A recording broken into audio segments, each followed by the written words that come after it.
An influencer tried to ruin my restaurant because I wouldn't give her a free $2,000 wedding gallery, so I sent her the raw footage of her staged life.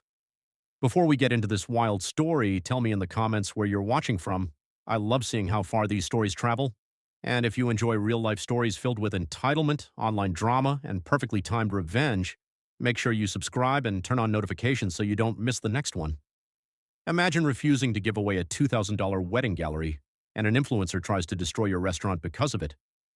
Here's what really happened. There's a word for people who think a tagged post is worth more than a month of my staff's rent. Delusional. Tiffany Trendsetter had 2 million followers and a heart made of plastic.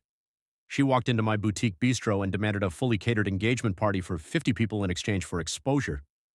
When I handed her the $4,000 bill instead, she didn't just leave a bad review, she started a viral campaign to cancel us, claiming we had rats in the kitchen and used frozen food. She thought she was destroying my business.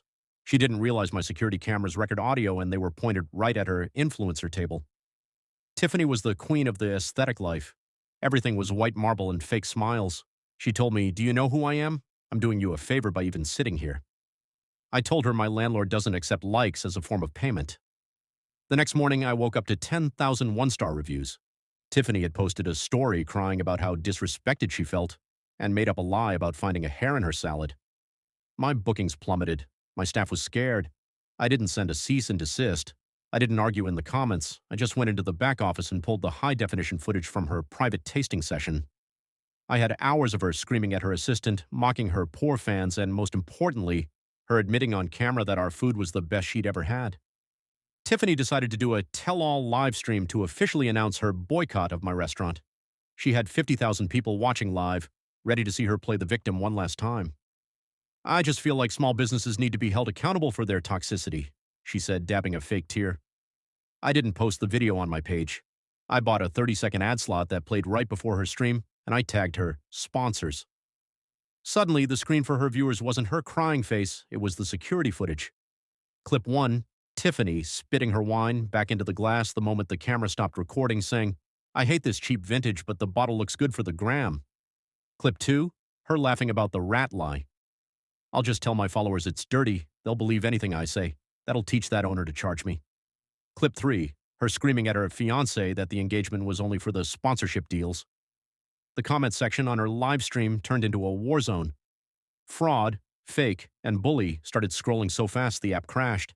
Tiffany's face went from sad victim to terrified in 3 seconds. Scene 3, the bill comes. Due focus, the loss of sponsorships, the restaurant's recovery, and the ultimate irony. By the next morning, Tiffany had lost 4 major brand deals. Her perfect fiancé walked out when he realized he was just a prop for her aesthetic.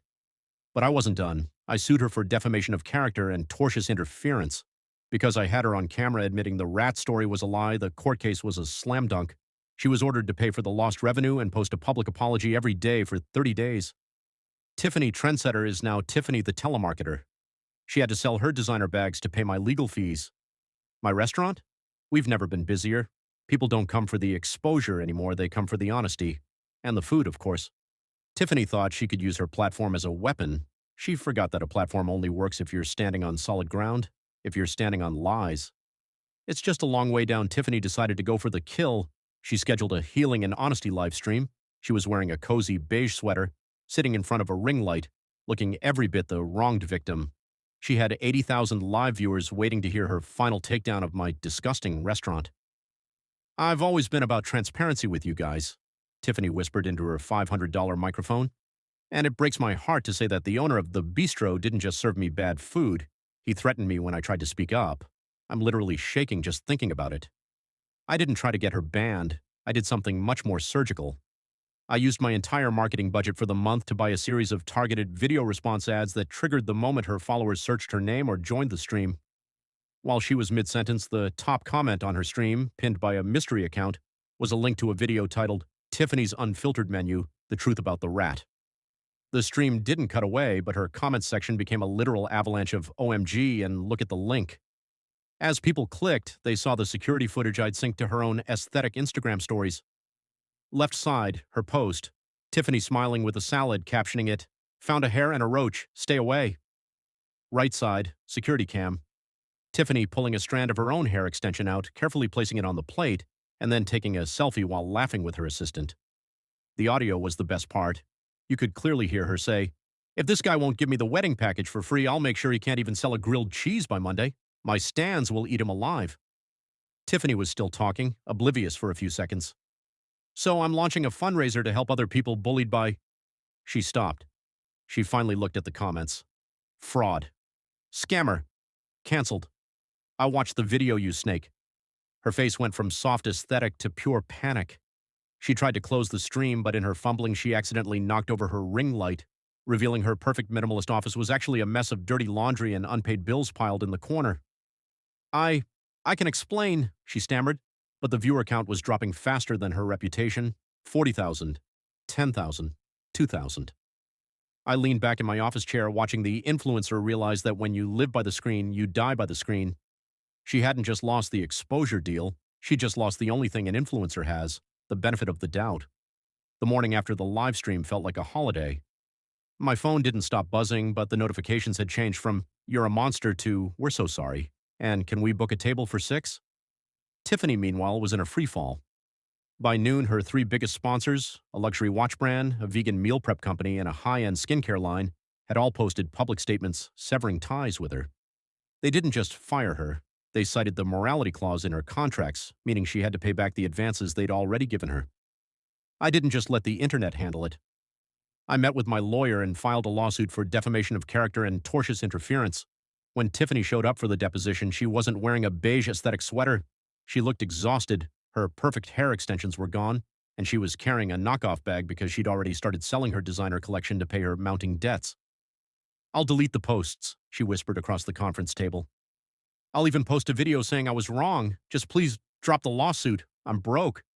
My fiancé left me because his family saw the video of me calling them low class in your booth." I looked at her, and for a second I felt a flicker of pity until I remembered my head chef's face when she told him he'd be out of a job by Christmas. "The lawsuit stays, Tiffany," I said. "But I'll offer you a settlement. You don't have to pay me the full $200,000 in damages. Instead, you're going to spend the next 6 months working 20 hours a week in my kitchen, cleaning the grease traps. No phone, no filming, just actual work." She didn't take the deal.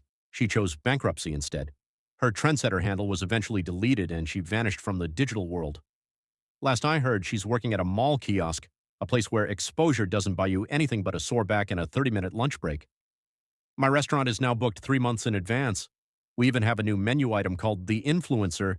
It's a salad with a single very long noodle on top that looks like a hair, served with a side of the truth. People love it. Tiffany thought she could use her 2 million followers to bury a small business, but she forgot that an audience is like a mirror. It only shows what you're willing to put in front of it. And if you're a fraud, eventually the reflection is going to crack. My business didn't need her exposure. It just needed her to get out of the way.